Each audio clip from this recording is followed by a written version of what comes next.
Greater Sydney lockdown will be extended by another month. The record 825 cases today. Between June and August last year, every state and territory except Tasmania was plunged into lockdown.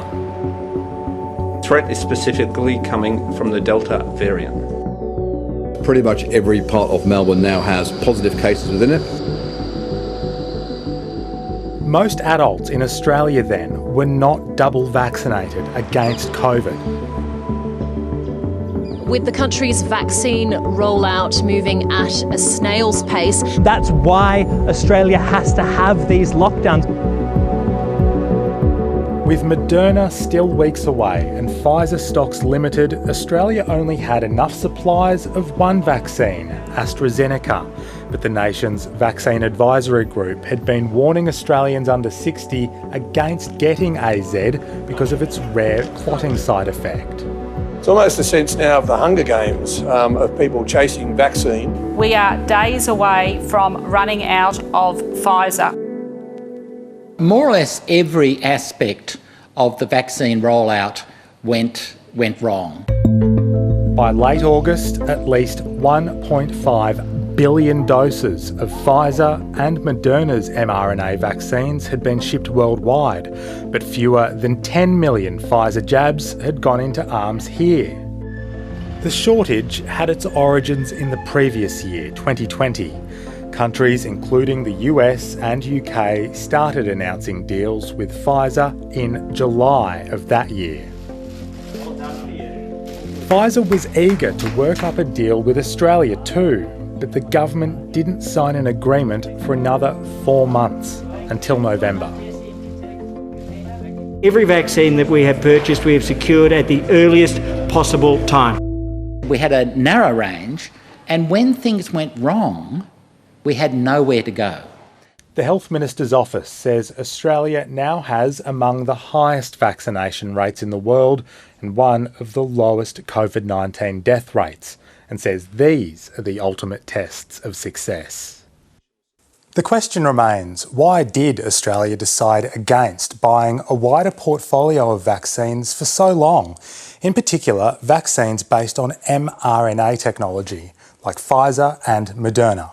730 has sought to answer this question by obtaining documents using freedom of information laws. But after almost a year of fighting, there is one email chain that discusses mRNA vaccines which the government is refusing to hand over.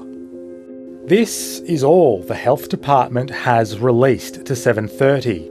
It's a late-night email exchange from May 2020.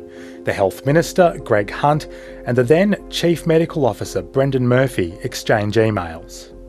Despite these emails likely shedding light on Australia's vaccine rollout, the Health Department decided it was not in the public interest to release any more of the correspondence. In cases like this, with large amounts of money involved, with important issues that affect everyone, there should be disclosure unless the reasons why not are very compelling, and they don't seem to be in this case.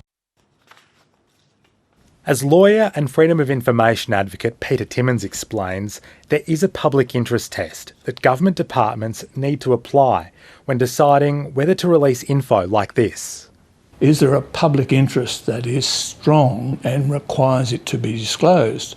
Or are the public interest considerations to keep this within government and not disclose very, very strong? So there's a balancing test.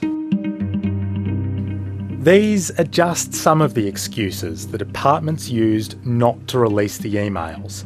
The exempt information is not publicly known. Releasing it would undermine the relationship of mutual trust and confidence between the department and the minister, and it'd prejudice advice on important health-related issues. Stephen Duckett led the Federal Health Department in the 1990s during the Keating government and is now with the independent Grattan Institute think tank. The vaccine rollout, as it's called, has been described as the greatest failure in public administration that Australia has ever had.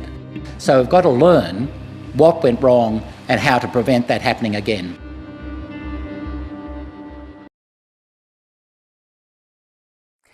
Hi, I'm Lee Sales. Thanks for watching this story. If you'd like to watch more of 730's stories, they are on the left of your screen. And tap on the button below to subscribe and get the latest from ABC News.